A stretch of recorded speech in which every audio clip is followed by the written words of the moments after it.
आज Doubtnut app download करें। Doubtnut पर अपने सभी गणित, रसायन विज्ञान, भौतिक विज्ञान और जीव विज्ञान के डाउट्स का करो सफाया। बस प्रश्न की फोटो खींचो, एक ही प्रश्न को क्रॉप करो और तुरंत वीडियो सोल्यूशन पाओ। अभी डाउनलोड करें। स्मॉल एम संहति के एक पत्थर को किसी डोरी के एक सिरे से बांधकर आर त्रिज्या के ऊर्ध्वाधर वृत्त में घुमाया जाता है, तो वृत्त के निम्नतम तथा उच्चतम बिंदुओं पर ऊर्ध्वाधर अधोमुखी दिशा में नेट बल हमको ज्ञात करना है। ठीक है, सही विकल्प चुनिए। हमको 4 विकल्प दिए हैं। पहला विकल्प है mg ऋण t1, दूसरा है mg धन t1, तीसरा है mg धन t1 और गुणे में mv की घात 2, जहाँ v क्या है, v1 है, और बटे में r। और चौथा विकल्प है mg ऋण t1 ऋण mv की घात 2 बटे r। ये mv की घात 2 बटे r क्या होता है? अब केंद्रीय अभिकेंद्रीय बल ले सकते हैं इसको। ठीक है, अब केंद्रीय क्या होता है, अभिकेंद्रीय क्या होता है, ये हम देखेंगे। और निम्नतम बिंदु पर हमको चारों विकल्प दिए हैं। वैसे ही उच्चतम बिंदु पर भी चारों विकल्प के लिए मान दिया हुआ है। तो हमको देखना है कि कौन सा ऐसा विकल्प है जिनमें निम्नतम बिंदु और उच्चतम बिंदु जो है वो हमने जो ज्ञात किया है गणना करके उसके समतुल्य आ रहा है। ठीक है, वही हमारा सही विकल्प होगा।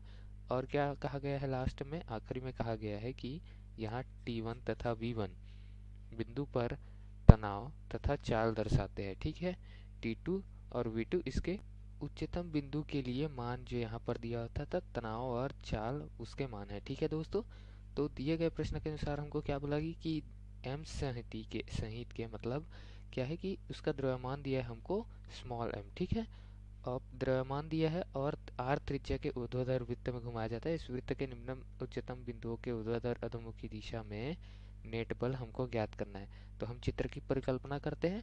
हम एक कोई भी पिंड बना देते हैं और पिंड के लिए हम मास क्या लेंगे वो भी दर्शा देते हैं। हम लेते हैं मास मतलब द्रव्यमान स्मॉल एम। ठीक है, इसका द्रव्यमान स्मॉल एम है।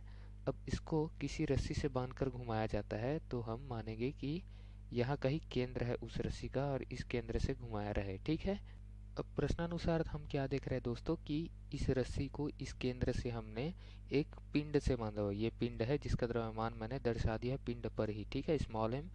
अब इस रस्सी को हम ऊर्ध्वाधर दिशा पर घुमा रहे हैं, तो ऊर्ध्वाधर वृत्तीय पथ ये गमन करेगा और उसके लिए त्रिज्या क्या हो जाएगी, जो रस्सी की लंबाई थी। रस्सी की लंबाई हमने कितनी मानी हुई है, हमको प्रश्न में ही दिया हुआ है। रस्सी की लंबाई हमको माननी है आर। ठीक है, क्योंकि हमको प्रश्नानुसार क्या दिया हुआ है, आर त्रिज्या के ऊर्ध्वाधर वृत्त में घुमाया जाता है। तो जितनी रस्सी की लंबाई होगी वो वृत्त का त्रिज्या हो जाएगा दोस्तों। तो रस्सी की लंबाई हमको आर मिल गई। अब इस आर रस्सी की लंबाई को हम घुमाएंगे तो आर त्रिज्या वाला एक वृत्त बन जाएगा। ये नीचे की स्थिति में पिंड रखा हुआ है। ठीक, अब ऊपर की स्थिति में पिंड मैं बना देता हूँ, कुछ इस तरीके से दिखेगा और उसका द्रव्यमान m है। ये पिंड इस रस्सी से संलग्न है। ठीक है दोस्तों, अब दोस्तों हम चित्र में अगर देखें तो चित्र पर तनाव को मैंने T1 दर्शाया नीचे के बिंदु पर, ऊपर के बिंदु पर T2, क्योंकि हमको प्रश्न में दिया गया था T1 नीचे बिंदु के लिए, T2 ऊंचे बिंदु के लिए। ठीक है, उच्चतम बिंदु के लिए।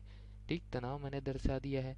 अब तनाव कहाँ कार्य करता है, हर बार तनाव जो है वो केंद्र की तरफ कार्य करेगा। नीचे अगर पिंड है तो तनाव ऊपर, ऊपर पिंड है तो तनाव नीचे की ओर कार्य करेगा। अब दोनों स्थितियों में पिंड की परिकल्पना करते हैं हम।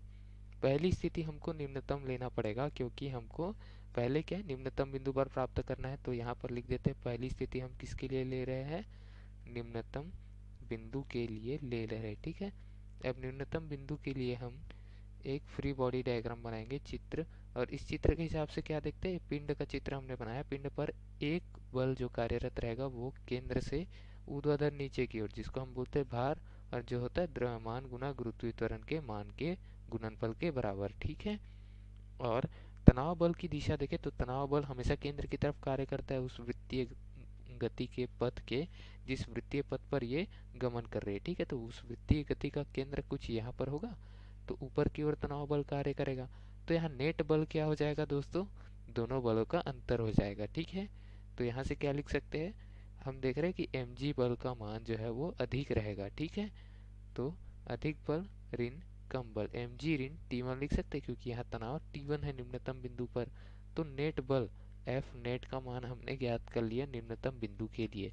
अब दूसरा देखते हैं, दूसरा हमको उच्चतम बिंदु तक देखना है। ठीक है, तो उच्चतम बिंदु के लिए भी हम चित्र की परिकल्पना करेंगे, जैसे ऊपर पे हमने किया हुआ है निम्नतम बिंदु के लिए मैंने बना दिया चित्र।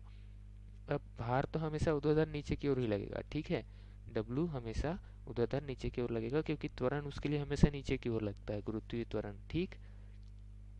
तनाव बल कहाँ लगेगा? केंद्र की तरफ। वो केंद्र क्या है? इस वृत्त से नीचे, मतलब जो वृत्त है, ठीक है, जिस वृत्त के परितः ये गति कर रहा है, तो उस वृत्त की अगर हम केंद्र की दिशा देखें तो वो इस पिंड से नीचे ऊर्ध्वाधर नीचे की ओर लग रही है। तनाव बल भी नीचे की ओर लगेगा, तनाव बल लगेगा T2। तो T2 के साथ योग हो जाएगा W धन mg का, W बराबर mg का, ठीक है। दोनों बलों का योग हो जाएगा। तो F नेट यहाँ से क्या आ जाएगा? mg, यानी नीचे की ओर लग रहा है जो भार वो, और इसके साथ योग में हो जाएगा तनाव बल, क्योंकि तनाव बल का भी दिशा समान है नीचे की ओर। तो इस तरीके से हमने निम्नतम बिंदु और उच्चतम बिंदु के लिए जो नेट बल कार्य कर रहा है उसका मान ज्ञात कर लिया है दोस्तों।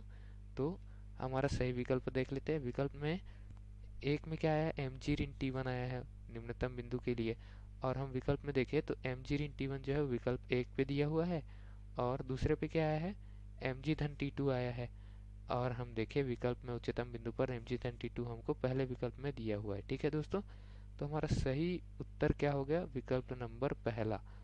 तो पहला विकल्प सही उत्तर है दिए गए प्रश्न के लिए, बाकी विकल्प जो है गलत है, ठीक है दोस्तों। धन्यवाद। कक्षा 6 से 12वीं से लेकर नीट, IIT, JEE वो एडवांस के लेवल तक 1 करोड़ से ज्यादा छात्रों का भरोसा। आज ही डाउनलोड करें डाउटनेट ऐप या व्हाट्सएप करें अपने सारे डाउट्स 8400 400 400 पर।